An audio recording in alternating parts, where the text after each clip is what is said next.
Les institutions de Jean Cassien, livre 6, de l'impureté. 1. Du second ennemi à combattre. Les pères nous apprennent que notre second ennemi est l'impureté. Ce combat que nous avons à livrer est plus long, plus difficile que les autres, et bien peu y remportent une complète victoire. C'est une guerre cruelle qui commence pour l'homme dès sa jeunesse, et qui ne finit pas avant que tous les autres vices soient détruits. L'ennemi nous attaque des deux côtés par deux passions différentes, et il faut aussi lui opposer une double résistance. Comme sa force lui vient des faiblesses de la chair et de l'âme, c'est aussi en unissant leurs efforts pour le combattre que nous pourrons en triompher. Il ne suffit pas du jeûne corporel pour conquérir ou conserver une pureté parfaite. Il faut d'abord avoir la contrition du cœur et lutter contre l'esprit impur par une prière persévérante, puis méditer sans cesse l'Écriture sainte, en acquérir la science et ne pas négliger le travail des mains qui arrêtera les distractions de notre esprit. Il faut, avant tout, s'affermir dans une humilité sincère, sans laquelle on ne peut jamais triompher entièrement d'aucun vice. 2. Du principal remède contre l'impureté.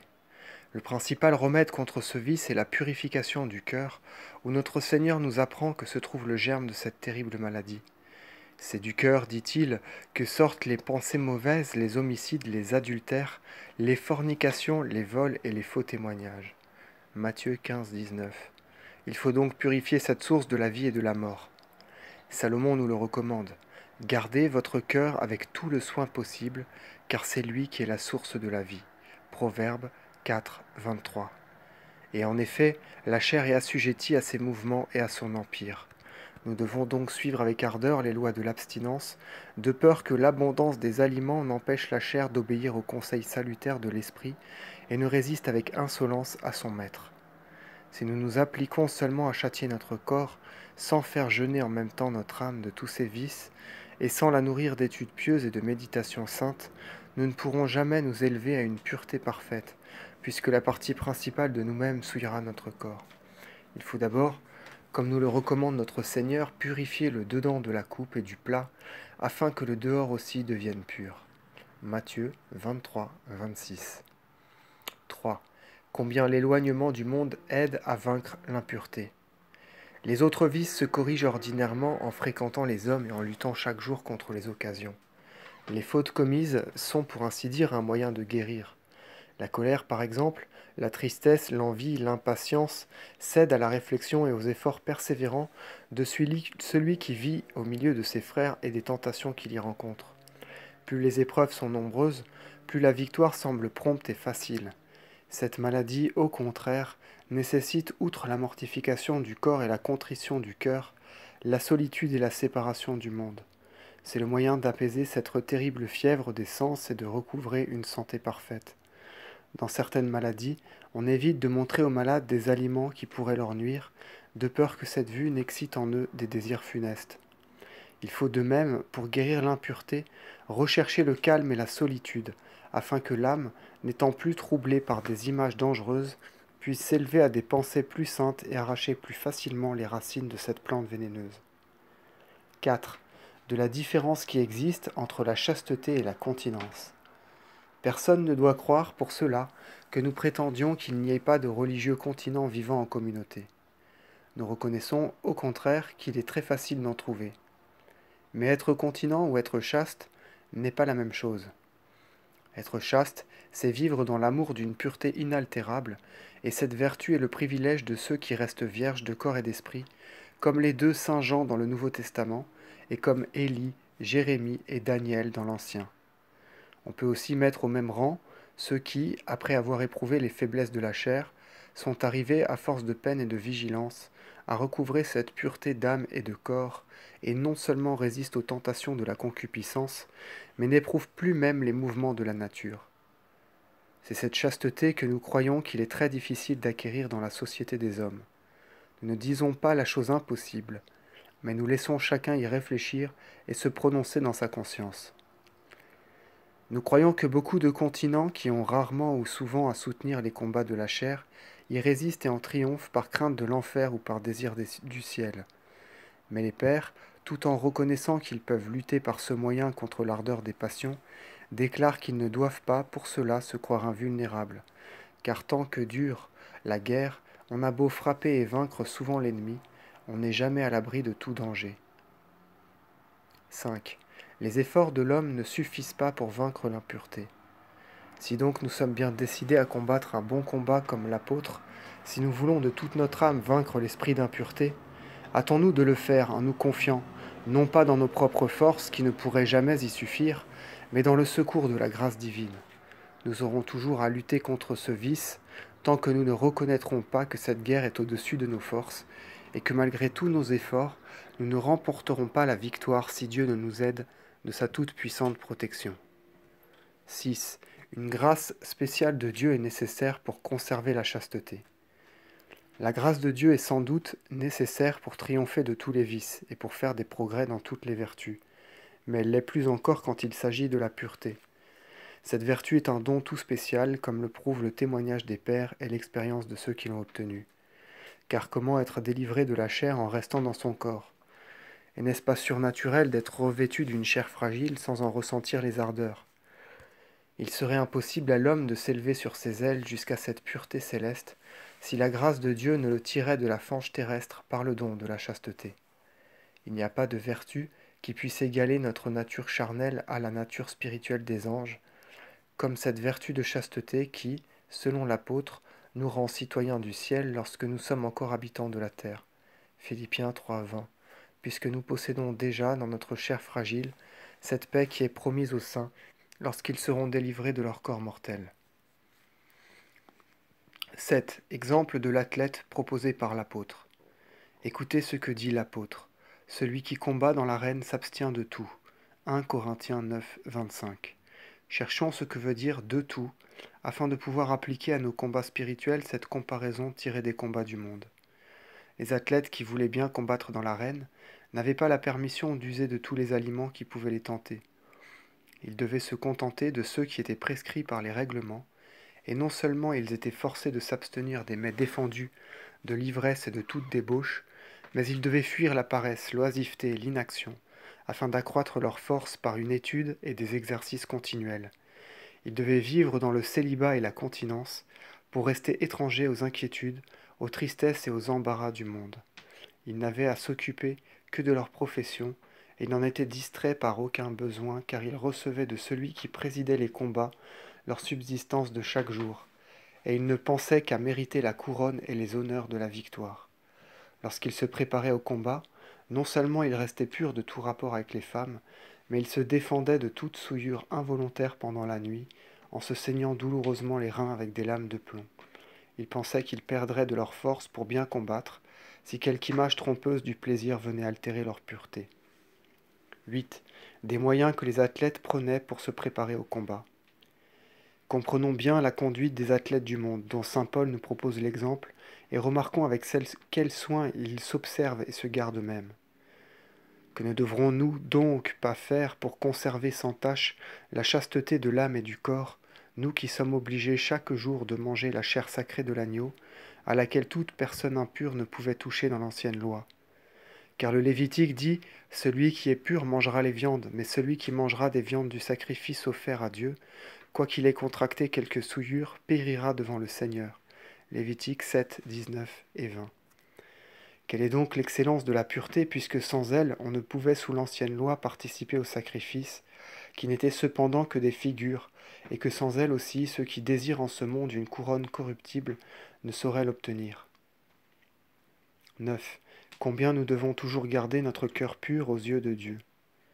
Il faut, avant tout, purifier avec une extrême vigilance les replis de notre cœur, car cette pureté de corps que nous désirons avoir, nous devons la posséder dans les secrets de notre conscience. C'est là que Dieu réside comme arbitre et juge de nos combats. Il y voit notre ardeur et nos efforts, et sa présence doit nous empêcher d'admettre imprudemment en nous des pensées que nous aurions horreur de manifester au dehors, et de nous souiller ainsi en secret de ce qui nous ferait rougir devant les hommes. Si nous pouvions d'ailleurs nous cacher au regard des hommes, pourrions-nous échapper à ceux des saints anges, et de Dieu même, dont la science pénètre la nuit la plus profonde. 10. À quel signe on connaît la pureté parfaite?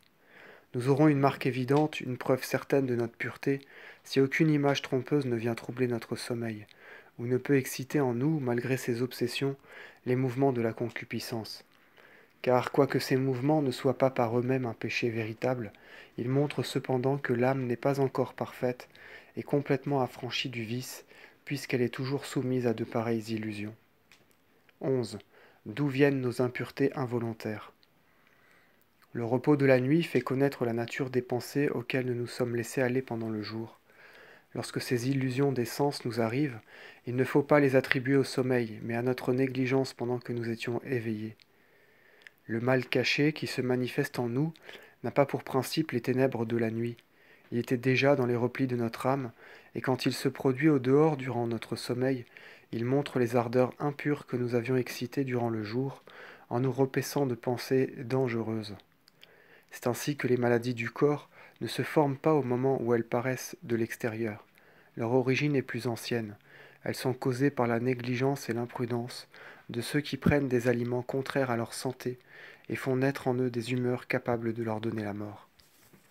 12. La chair ne peut être pure si le cœur ne l'est pas. Dieu, l'auteur et créateur du genre humain, connaît mieux que personne la nature de son œuvre et les moyens de la réparer. Aussi a-t-il appliqué le remède où il savait qu'était la cause principale de la maladie, lorsqu'il a dit: celui qui regarde une femme avec un mauvais désir a commis déjà l'adultère dans son cœur. Matthieu 5, 2. En parlant de ces regards coupables, notre Seigneur ne condamne pas tant ceux du corps que ceux de l'âme, qui abusent des yeux pour voir. C'est le cœur malade et blessé des traits de l'impureté qui conçoit ce mauvais désir et qui se sert de la vue, d'un bienfait du Créateur pour commettre le mal.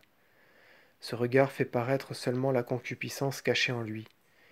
Le divin médecin donne le bon remède pour guérir cette fatale ivresse qui nous vient par les yeux. L'Écriture ne dit pas: gardez vos yeux avec tout le soin possible. Ce serait surtout cependant sur eux qu'il faudrait veiller s'ils étaient la source principale de la concupiscence.